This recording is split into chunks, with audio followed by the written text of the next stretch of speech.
Bonjour à tous, j'espère que vous allez bien. Alors aujourd'hui je vous retrouve pour une vidéo haul assez particulière puisque bon, vous connaissez ma passion pour le shopping en ligne et j'ai pour habitude de me diriger vers quelques sites internet pour mon shopping beauté.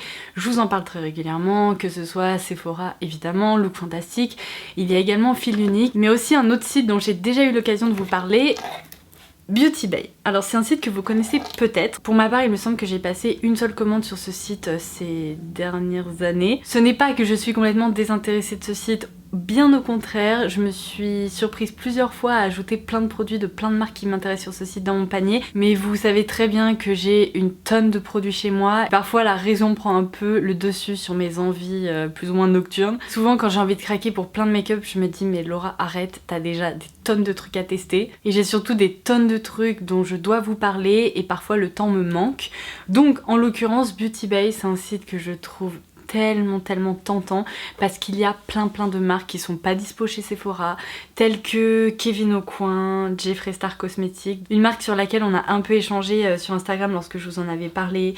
Il y a la marque Linda Hallberg, il y a la marque Juvia's Place, enfin bref, il y a plein de marques comme ça, indépendantes notamment, qui sont vendues sur Beauty Bay. Et c'est vraiment un site de confiance, donc je vous laisse imaginer ma joie lorsque l'équipe m'a contactée pour me proposer de choisir ce que je voulais sur le site. C'était un peu comme si on lâchait un enfant à Disney. Je courais littéralement partout en me disant oh mon dieu. J'ai bien évidemment listé 105 produits, donc il a fallu être raisonnable, je n'allais pas pouvoir commander 105 produits sur Beauty Bay. Donc aujourd'hui je vais vous montrer ce que j'ai pu choisir sur le site.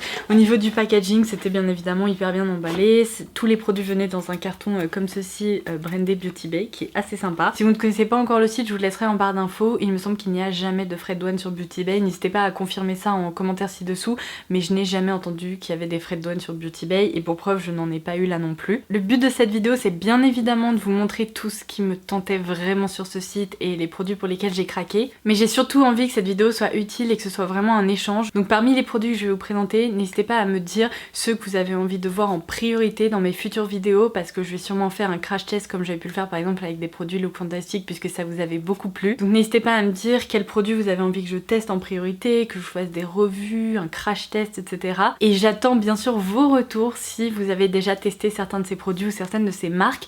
N'hésitez pas à me dire ce que vous en pensez en commentaire ci-dessous. Alors c'est parti, vous allez voir le mot d'ordre de cette vidéo, ce sont vraiment les palettes et les highlighters parce que je crois que c'est ce qui me tentait le plus. Après il y a 2-3 petites choses qui sortent de ces catégories là mais en gros ça va être beaucoup de palettes, beaucoup d'highlighters. Je commence par un highlighter, il s'agit du Heaven's Dew de Stila, je vous en avais parlé dans une de mes dernières vidéos, je vous avais dit que c'était un highlighter qui me tentait depuis des mois et du coup j'en ai profité. C'est donc la teinte Silver Lake, le packaging se présente comme ceci et l'highlighter se présente dans un petit packaging assez compact de couleur rose gold et tada! Alors là il est protégé. Dans cette vidéo je vais pas vraiment vous faire de swatch etc parce que comme je vous le disais c'est vraiment un petit aperçu des produits vers lesquels je me suis dirigée et après je vais bien évidemment vous en reparler dans des vidéos, des articles et compagnie.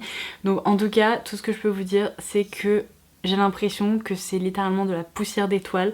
Ça a l'air tellement lumineux et j'ai principalement craqué sur ce produit parce que j'ai envie de m'en servir sur les paupières pour donner un effet vraiment très glossé. Alors sur le visage peut-être que je testerai aussi, mais ça m'a l'air d'être un produit un peu pailleté, donc peut-être que sur le visage je vais pas être fan, mais par contre sur les yeux, oh mon dieu, je pense que ça va être merveilleux. Une marque que j'ai envie de tester depuis des années, il s'agit de Kevyn Aucoin, c'est mieux dans le bon sens, un maquilleur pro très connu qui est décédé au début des années 2000, je crois en 2001 ou 2002, il me semble que c'est en 2002. Il a vraiment laissé derrière lui plein de techniques dans l'industrie du maquillage et je suis très contente que sa marque soit encore présente. Donc du coup parmi les produits qui me tentaient le plus chez Kevyn Aucoin, il y a la Sculpting Powder. Là je me suis dirigée vers la teinte Light. Donc cette petite poudre est glissée dans un petit écrin en velours et les packagings sont hyper typiques chez Kevyn Aucoin. Donc là c'est un petit compact facile à transporter. Il me semble qu'à l'époque ce compact était plus large mais après ils ont revu un peu le format.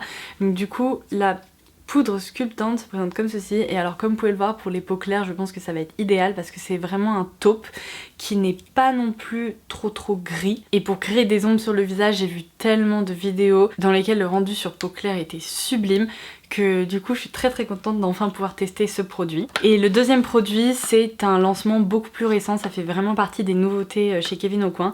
C'est l'illuminateur visage éclat intense. Là j'ai opté pour la teinte Crystal Clear. Il y a 3 teintes, une teinte bronze, une teinte rose et une teinte transparente.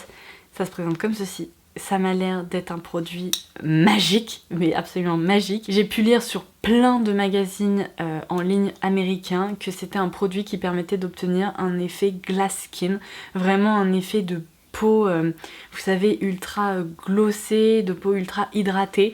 Donc j'ai tellement hâte de tester ce produit. Ça s'apparente à une gelée, oh mon dieu, mais hyper lumineuse. Je pense que ça va être sublime.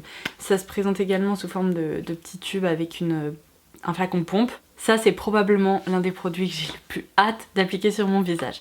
Donc pourquoi pas opter pour un crash test en direct. Dites-moi ce que vous en pensez. Ce que je vous dis rarement lorsque je filme mes vidéos, c'est que je suis assise en tailleur par terre et la plupart du temps je me mets à avoir des fourmis dans les jambes, mais c'est horrible parce que j'ai l'impression que je vais avoir une crampe et du coup je suis souvent genre ah mon dieu. Bon, ça va passer. Me revoilà, ça va mieux. Du coup, la deuxième marque que j'avais le plus envie de tester sur Beauty Bay, c'est définitivement Juvia's Place. C'est une marque dont je n'arrête pas d'entendre parler absolument partout sur internet, notamment dans des vidéos YouTube, parce que cette marque s'est fait connaître pour ses palettes de fard à paupières qui sont apparemment d'extrêmement bonne qualité, qui se travaillent hyper bien, qui sont hyper pigmentées. Donc j'ai opté pour 2 palettes.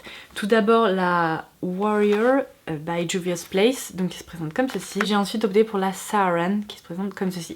Donc je vais les ouvrir. La particularité, je suis en train de galérer avec l'étiquette, hein, donc je vais vous parler pendant ce temps-là. La particularité des palettes Juvia's Place, c'est qu'elles sont, donc comme je vous disais, apparemment d'extrêmement bonne qualité, mais en plus le rapport qualité-prix est dingue parce que les prix sont justement très raisonnables par rapport à plein, alléluia, par rapport à plein d'autres palettes. Donc ce sont vraiment des palettes à plus petit prix et qui visiblement méritent le détour. Donc il y a également une protection en plastique à l'intérieur pour éviter la casse. Et voilà à quoi elle ressemble. Donc je me suis dirigée vers celle-ci parce que je me suis dit c'est vraiment une palette qui devrait me plaire en matière d'harmonie colorée. Ce sont vraiment des neutres avec différents effets, donc plutôt mat ou plutôt très lumineux. Oh mon dieu, j'ai littéralement envie de mettre mon doigt là-dedans. Il y a certains fards qui ont l'air sublime. Elle est hyper grosse, hein. Je sais pas si vous voyez, mais elle est plus grosse que ma main. Les fards sont vraiment très larges. Par contre, il n'y a pas de miroir dans la palette, mais il y a un joli design, donc bon, c'est pas dramatique. Je préfère quand il y a des miroirs dans les palettes, mais il faut dire que vu le prix des palettes, ça peut se comprendre aussi. En tout cas, cette harmonie est sublime, je pense qu'elle va beaucoup me plaire. Alors la Saran possède un format différent, là où celle-ci était assez carrée et plus haute, celle-ci est rectangulaire. Et j'ai l'impression que les fards vont être plus petits, c'est ça. Et là-dedans, il y a quelques couleurs, mais qui sont un petit peu mutées. Et je pense qu'elles vont beaucoup me plaire. Oh mon dieu, ce fard-là a l'air sublime. Celui-ci aussi. Celui-là a l'air dingue. Bon, ce sont des palettes que j'ai vraiment hâte de tester. Franchement, au premier abord, l'harmonie colorée est vraiment très sympa. Alors une autre marque qui fait beaucoup parler d'elle, notamment aux États-Unis. J'ai l'impression qu'en France on est un peu moins fan de la marque et surtout du personnage. Bon, en l'occurrence, moi j'étais vraiment très curieuse d'un point de vue vraiment test produit de ce que ça pouvait donner. J'avais fait un petit sondage sur Instagram pour vous dire est-ce que vous avez déjà testé la marque Jeffree Star, qu'est-ce que vous en pensez, est-ce que vous trouvez que les produits sont de bonne qualité, parce que j'ai l'impression qu'à chaque fois qu'il sort une nouveauté c'est un sold out presque instantané dans les 48 heures. Et en fait c'était hyper mitigé. Beaucoup d'entre vous m'ont dit oui, les fards sont dingues, etc. Et beaucoup m'ont dit franchement bof. Donc je me suis dit bah écoutez que j'allais tester. Donc là j'ai opté pour la palette Blood Sugar parce que je vous avais déjà parlé dans l'une de mes précédentes vidéos de la Blue Blood. Vous savez, cette palette toute bleue qui était sortie, mais c'est vraiment pas le genre de palette dont je me serais servie sur le long terme. Clairement une palette bleue, je pense que je l'aurais testée pour vous, j'aurais réalisé un ou plusieurs maquillages, après je vous en aurais parlé et je pense qu'elle l'aurait terminé dans un tiroir. Tandis que là, ça m'a l'air d'être une palette qui, mine de rien, pourrait plus me plaire. Alors elle est très colorée, en tout cas elle a l'air assez colorée, mais il y a un mélange entre des fards plus faciles à porter et moins faciles à porter. Donc c'est une grosse palette, enfin encore une fois, mon dieu, c'est un énorme morceau. Il faut dire que les packagings sont quand même hyper détaillés, parce que là vous voyez ça s'ouvre un peu comme une mallette comme ça. Et voici comment ça se présente. Donc il y a un grand miroir pour le coup, et tous ces fards à paupières là. Alors il y en a certains qui m'attirent un peu moins au premier abord.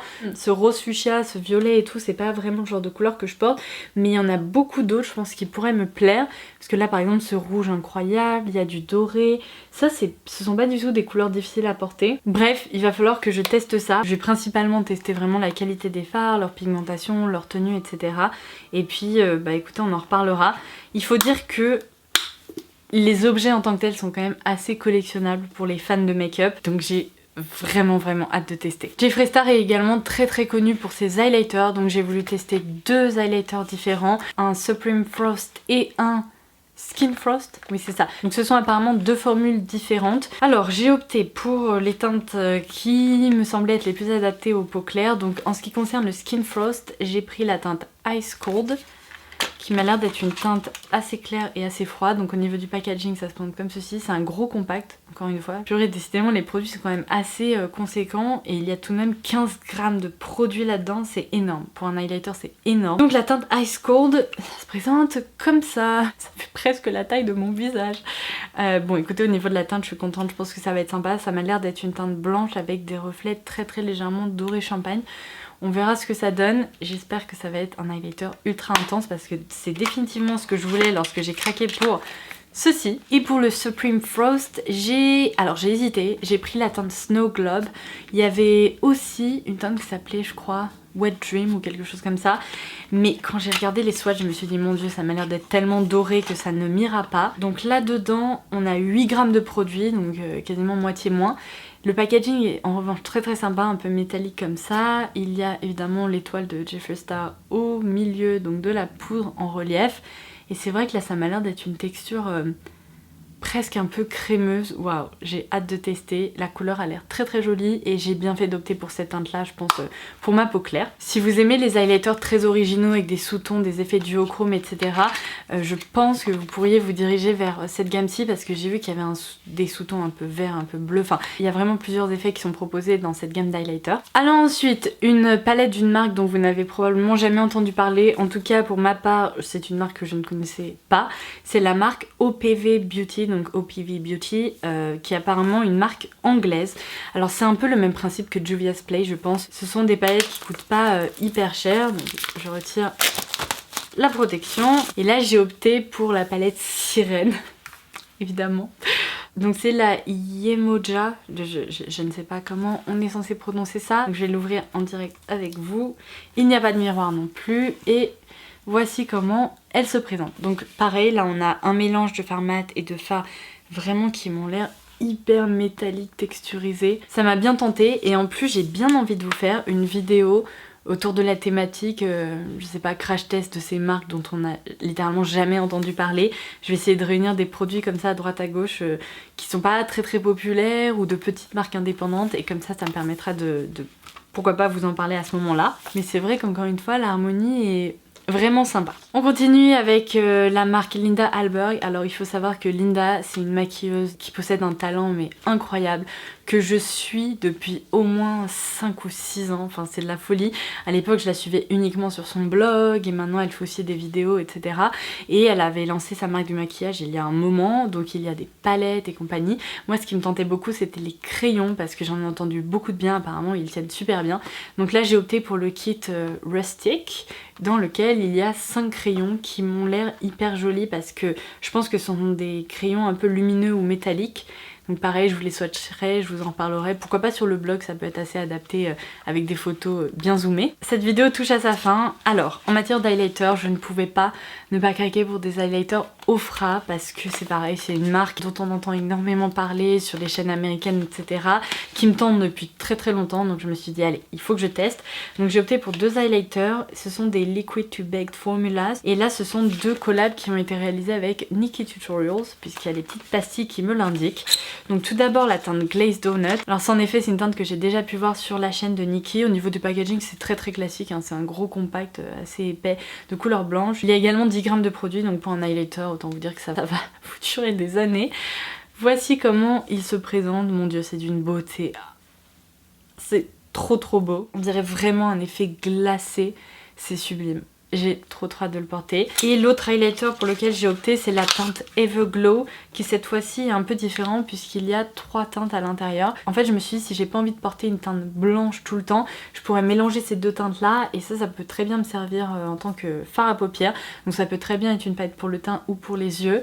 Donc c'était surtout pour tester un peu la qualité des highlighters, mais j'ai trop hâte de tester ça. Et je termine cette vidéo par des palettes. Alors ça c'est pas vraiment une palette à proprement parler, ce sont plus des fards à paupières. La marque Melt est dispo sur Beauty Bay, c'est très récent il me semble. Et du coup j'ai opté pour un stack, donc celui-ci c'est le Gunmetal. Ça se présente comme ceci. Si vous avez jamais vu ça sur internet, en fait vous avez donc une protection et après vous avez 1, 2, 3, 4 fards, 4 ou 5 fards suivant les harmonies. Donc là c'est le premier fard, ensuite un second qui est mat, un troisième qui est donc la teinte Gunmetal, et enfin le dernier qui est aussi un superbe Gunmetal qui est apparemment un peu plus bleu tandis que celui-ci est un peu plus taupe gris. Vous voyez la différence? C'est difficile à repérer mais ça se remarque quand même. Et donc ce qui est hyper pratique, c'est que c'est compact. Vous avez donc toutes vos teintes comme ça qui sont aimantées. Et j'avais vraiment envie de tester tout simplement la qualité des fards. Et j'ai entendu beaucoup de bien des blushs aussi de la marque. Donc peut-être que je craquerai à l'avenir pour des blushs. Et ensuite je termine par 2 palettes. Alors la première c'est une nouveauté de chez Stila. Mon dieu, ces packaging qui sont tous plus beaux les uns que les autres. Il y a vraiment de très beaux produits sur Beauty Bay. En fait je ne sais pas pourquoi je me suis retenue parce que ça me procure tellement de plaisir de déballer tout ça que je me dis que je risque de recraquer un de ces jours. Bref, donc là c'est la palette After Hours et ça m'a l'air d'être un énorme morceau encore une fois. Oh mon dieu, c'est tellement lourd. Oh waouh, on dirait un lingot d'or littéralement, et ça pèse le poids d'un lingot d'or. Enfin, non pas que je connaisse vraiment le poids d'un lingot d'or, mais j'imagine que c'est assez lourd. J'exagère, c'est pas non plus le truc le plus lourd au monde, mais ça pèse son pesant de cacahuètes quoi. Donc il y a un grand miroir pour le coup, et tous ces fards à paupières là qui sont une beauté, mais regardez-moi ça. Encore une fois, on est vraiment sur un mélange de fard lumineux et de fard mat, mais je suis tellement contente. Je ne savais pas si j'allais adorer cette harmonie colorée, mais là en la voyant ça m'inspire tellement. Mais regardez-moi ce fard là, tous ces fards lumineux, ils ont l'air incroyables. Je peux pas les swatcher parce que je veux prendre des photos pour vous montrer des belles photos avant, mais waouh, je ne regrette pas. Il y a 2 harmonies qui sont proposées, moi j'ai opté pour celle-ci. Il y en a également une autre que je vous laisserai ci-dessous, mais j'ai trop hâte de la tester. Et la dernière palette, c'est un peu plus sage, c'est la palette Soft Glam de Anastasia Beverly Hills, parce que en fait, je n'ai qu'une seule palette de chez Anastasia que j'ai pas encore trop eu l'occasion de tester, qui est la Riviera, l'une des dernières qui est sortie. Et en fait, j'ai testé littéralement aucune palette de chez Anastasia. Vous êtes très nombreuses à m'avoir recommandé la Modern Renaissance, mais en fait cette palette n'est pas faite pour moi. Je n'aime pas trop les sous-tons vraiment mauve violet.